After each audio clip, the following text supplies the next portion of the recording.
Is the NVR really worth the upgrade? I reached out to UniFi and asked them if they would send this out to me, and it's been delayed because of the chip shortages and all that type of stuff going on. I currently have 10 cameras on my UDM Pro, and it's all being powered through there, but there are some lacking connection issues that I've noticed when I need to get to a camera quickly. That's even with the UDM Pro being specified to hold up to 20 cameras.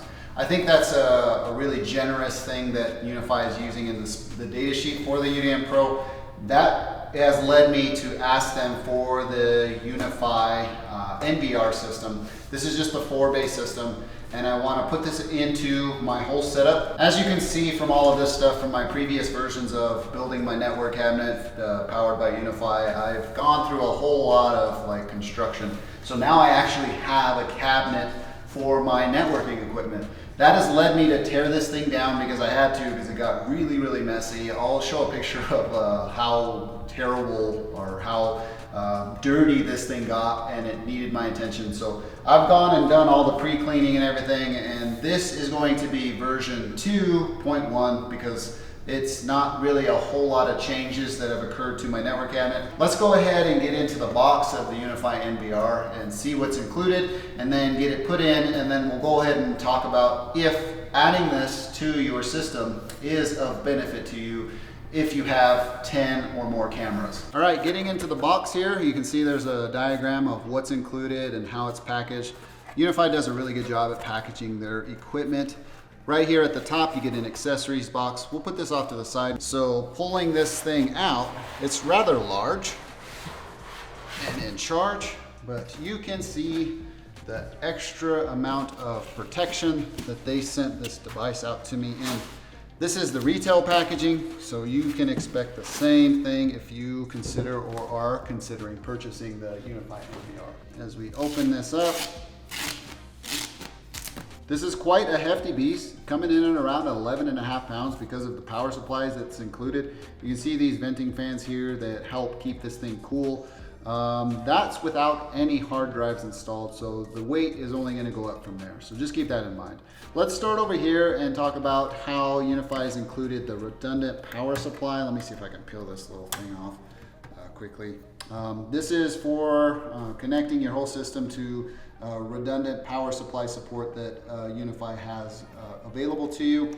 Let's go ahead and put that back on. You got your 1 gig port with the status LED, and there's also a little quick guide right there that says the connection speed. And then you got your SFP Plus port, which is 10 gigabits per second rated. The power supply, venting fans, and then your power input. So that's all of it on the back. Let's look at the side. You can see your rack mount threads. This is the same on the other side. This is just in preparation of what's in the accessories box. Flipping it around towards the front, you can see all of the drive bays ready to rock and roll. There's also a reset button there that you can use like a SIM ejector tool to kind of reset your whole NVR system if needed. So UniFi ships this out to you with these little sticky tabs. You got to pull these off and then press down on the bay, and then you can remove the toolless bay that is included. So with the drive bay, I'm going to go ahead and peel this protecting thing off. Just get it out of the way. And we'll take a quick look at the bay. They even include a quick start guide type of instruction set for 3.5 inch hard drives and 2.5 inch as well. So you can put SSDs in this thing if you want.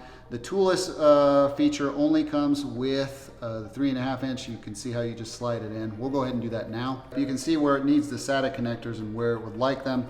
And then those SATA connectors here on the hard drive will face down. So I'm gonna go ahead and put this thing in place, and it snaps into place, and it's held in the drive bay, and it's ready to rock and roll. They also put the same instruction set on the reverse side because, I mean, it wouldn't make a whole lot of sense to put the drive on top. That's kind of a nice touch, if I do say so myself. All right, so getting into the accessories box here, you can see there's a quick start guide also included, power supply cable, and then your rack mount hardware, and also your desktop hardware, because if you don't want to put this in a rack mount situation, you can put these little rubber feet on and put it on a desk. And there's a bunch of little screws and stuff. And then you got your rack mount hardware. I'm gonna go ahead and get these put on the UNVR and then get ready to put this into my rack.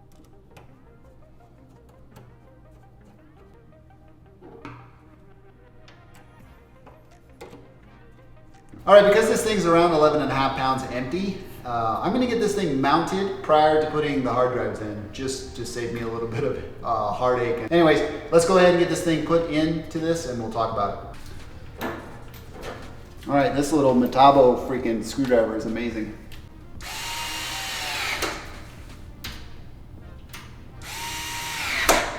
And that's why, because it's a little $80 thing made by Metabo. I think it's an old Hitachi thing. I'll put a link in the description if you're interested. Just this little 8-volt battery. Turns into a little handle. You go either left or right. You can lock it in place. And it also has a flashlight as well. One thing that I wish that was different about the UniFi UNVR is that I wish the SFP Plus port was on the front somewhere. I know with the limited access or the physical space on this, it's not possible, but just know that you're going to need a longer SFP Plus cable if you're going to want to go that route. So in that case, I do have a UniFi, I think it's a 3-foot version, and it is long enough to reach from the back of the UNVR to the front of my USW Pro switch. So with that, let's go ahead and get this put in place. All right, I'm gonna go ahead and get these hard drives installed, but prior to me putting them in, I'm gonna label the drives as well. Just it's good practice in case you ever have to take them out. So this one's 1. The corresponding bays have numbers on them as well. So 1, 2, 3, 4. Going with 2. I just got a Sharpie and I'm just marking the drive.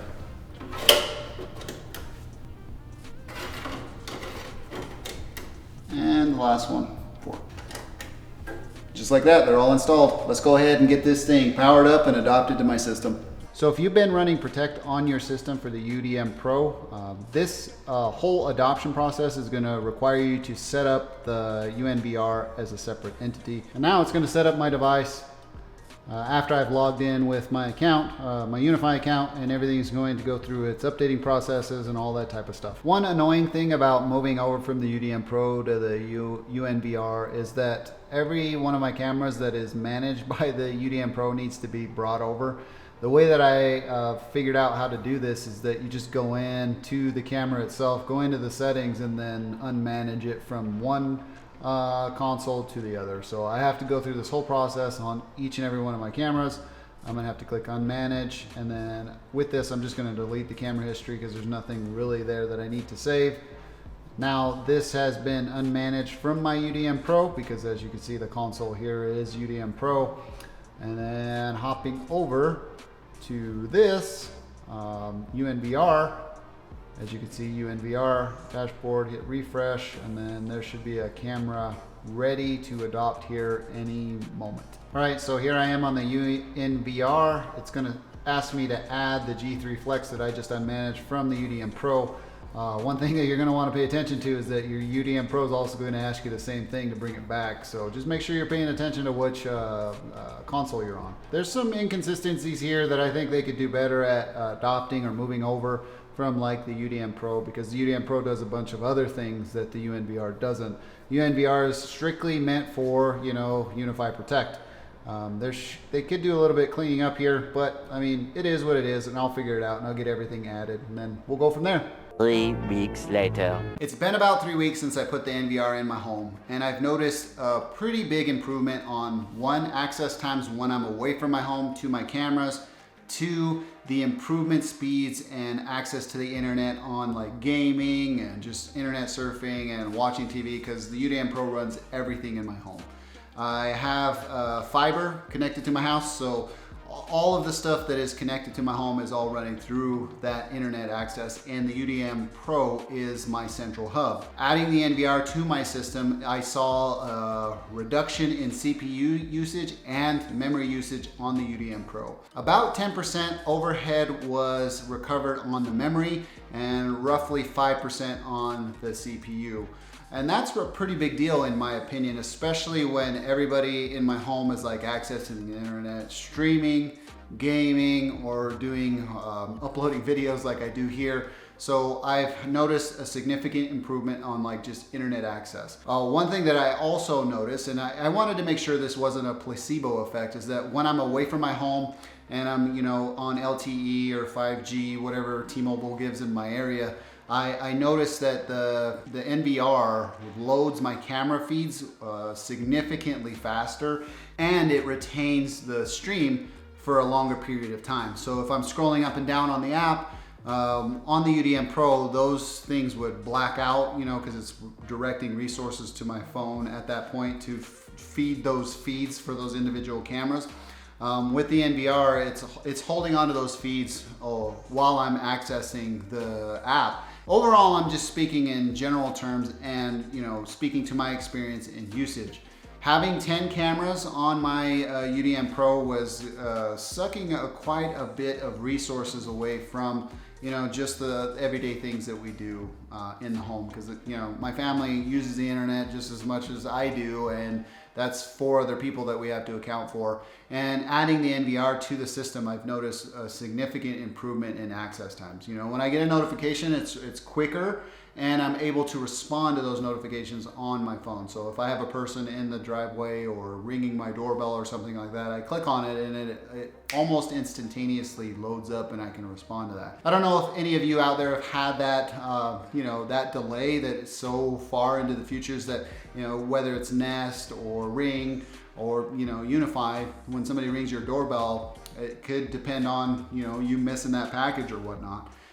I've had times even using UniFi with the UDM Pro where somebody rings the doorbell and I don't get a notification in time. So when I hit, you know, I want to respond to that, they have already left the area. All in all, if Ubiquiti wasn't gracious enough to provide me the NVR, I would have taken the gamble and spent the $300 to purchase the NVR, and I would have been really happy with its results. It's added a pretty good amount of headroom to my UDM Pro. It is absolutely overkill for 10 cameras.